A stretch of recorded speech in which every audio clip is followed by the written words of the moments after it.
You know, of course, when presidents speak, they're reading words that somebody else has written. They may do some of the editing, but professional speechwriters do the basic work. Matt Latimer knows how it all works because he's done it for several politicians, including ultimately President Bush. His book on the subject is called Speechless: Tales of a White House Survivor. Mr. Latimer, we have never had a president whose presence was so constant in the media as this one, President Obama. Do you think there is such a thing as presidential overkill from just being on TV all the time? Actually, I do, Lee, in fact. And first of all, I want to say thank you for having me on the show. Your show is legendary, even out here in Washington, D.C. People talk about it quite a bit, and I'm glad to be on. I do think terms, I'm sure. No, please, go ahead. My friends speak in very positive terms about your show. I do think that's a danger. I think the O in Obama does tend to stand for overexposed. I think he's constantly out there talking. He gives speech after speech, and I don't think it's helped him. I think, when you start talking so much about everything, people stop listening to you. I remember when I worked for President Bush, and he could be quite a persuasive speaker when he wanted to be, but when you give so many speeches constantly, you can see people in the audience just sort of erasing it from their memory as you're talking. And so I do think speeches need to be special and weighty and have a reason for doing it. A speech is not a substitute for a policy. You wrote recently that speechwriters, presidential speechwriters, ought to just be eliminated.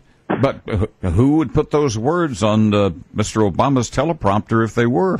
Well, heaven forbid that a president read his own speeches. But, Ronald Reagan used to do that when he was running for president. I think it can be done.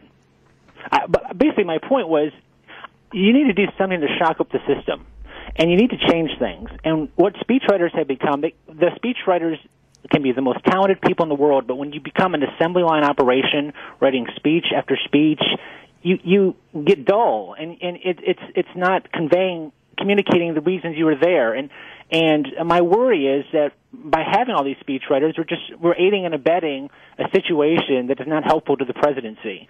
And I tried to offer this advice to Obama as I'm a conservative, and people thought I was up to something. But I actually think that it's good advice for him because the presidency is important, and it shouldn't matter when a president talks. And what about having other members of the cabinet or somebody going out to talk about these issues, so the president only comes out when it really is important? Yeah, well, as you suggest, there was a time back when dinosaurs roamed the earth that a presidential speech was an event. Everybody wanted to watch it, and the news coverage was intense.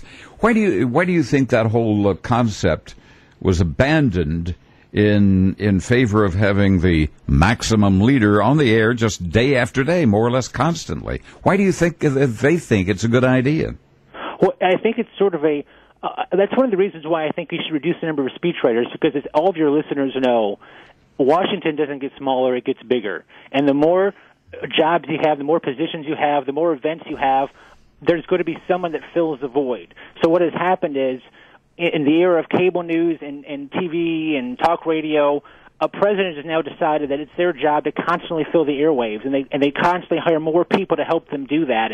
And everything's revolving around, if he appears on MSNBC at 10 a.m. for 10 minutes, in between, a tribute to Michael Jackson and a fertilizer commercial. But that's not what the president should be about. How could you tell the difference? I'm sorry. What were you saying, O.V.? No, I'm curious. I want to run this theory by you. I think that Obama is on quite a bit more than any of his predecessors because he is inspired by, say, certain leaders of certain countries who have their likenesses plastered all over billboards, all over buildings, all over walls. I'm speaking of perhaps. Thank you, Fidel. Thank you. Yes, exactly. But I think that's his 21st century high-tech version of it, is being omnipresent only on television. What do you think of that? Well, I don't think it's helpful that's happening. I mean, this isn't Cuba, of course. This is the United States of America. Although I guess sometimes in San Francisco you might feel that way. But no, It doesn't help the president because a president has to get reelected, of course. And the more you see somebody, the more often they're on TV, the more exposed they are. You just sort of stop listening to what they're saying, and you want to look at some alternatives. I mean, even they become wallpaper. That's right. They just become background chatter. And even, you could turn any channel on the TV and he's somewhere talking about something. Pretty soon he's going to be, a guest on The View, and he's going to be living in the house on Big Brother. It's just too much. You wrote for the President Bush #2. Did he dislike giving speeches? Because frankly, at times he looked very uncomfortable when he was delivering a speech. What about it? Well, as I say, President Bush could be a very effective and persuasive speaker. He really could. I mean, I would be in private events with him that he really could convey a really compelling message. But even he realized. I remember many times that he'd say, why am I giving speeches over and over again? I mean, we gave three separate speeches that we had to write, edit, staff. He had to read and edit and reread for St. Patrick's Day. 3 speeches for St. Patrick's Day. And then he'd have, every possible ceremonial event. And the difference between, every president did this to some extent, but the difference between now and in the past is everything is covered by television, blogs. So you can't just give a small ceremonial speech and it's nice for the crowd. It's everywhere. And so basically that just means that everything the president says is constantly everywhere in the atmosphere, and it diminishes the presidency. It diminishes the grandeur and the magic and the mystery that I think a presidency should be. Now, I remember one speech where, as a matter of fact, I said on the air the next morning, we have a president. When Bush made his first speech to the nation after 9/11, of course it was a dramatic event, but he was a very compelling speaker. Frankly, I don't recall another one where he was, and I just wondered, were there times when you wished that you were writing for, Ronald Reagan, who could read the yellow pages and make it just magic? Well, I don't know if we'll ever have another Ronald Reagan, but, I grew up in the Midwest. When I was a kid, Ronald Reagan was the president, and that's exactly why I came to Washington, and that's what my book is about. I wanted to, write for a Reagan. I wanted to continue the Reagan Revolution, and it's hard to do that these days. Everything in Washington pulls you against sticking to your principles and your values, and the whole atmosphere is now, feeding the beast, the media beast, or responding to some congressman or senator, or constantly just being out there and getting attention, and it's not what I thought it was going to be, and I don't know if we could ever do that again. But Ronald Reagan was special, and that's exactly what I wanted to be when I came to Washington, a writer for him. I don't know if there is any kind of a clique of presidential speechwriters, so I just wonder, do you know any of the people who write the words for President Obama? I may have met one or two of them, but we do have a speechwriter society. It's called the Judson Welliver Society, and it was founded by William Safire, who used to work for Richard Nixon as a speechwriter.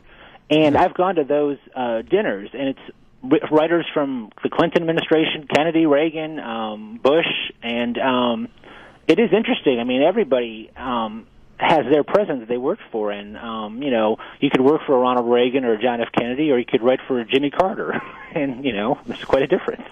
Yeah, I would think so. Bill Safire created such lines as pusillanimous pussyfooters. Yeah. Oh, he's a wonderful, wonderful person.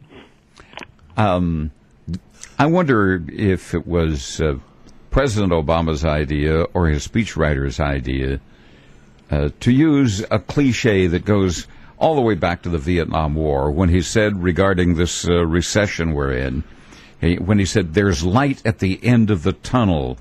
Wouldn't that get anybody flunked in a speechwriting class these days? Oh, absolutely. And that's another reason why I think he's giving too much speeches, because when you talk all the time, you just sort of run out of things to say, and you just fall back on cliches. Unless it was some sort of belated tribute to Robert McNamara, it was just an odd thing to say. And then he made some statement on the economy that was, we've really had good news. We're losing half as many jobs as when I took office. And I sort of thought, maybe the goal is to actually create jobs.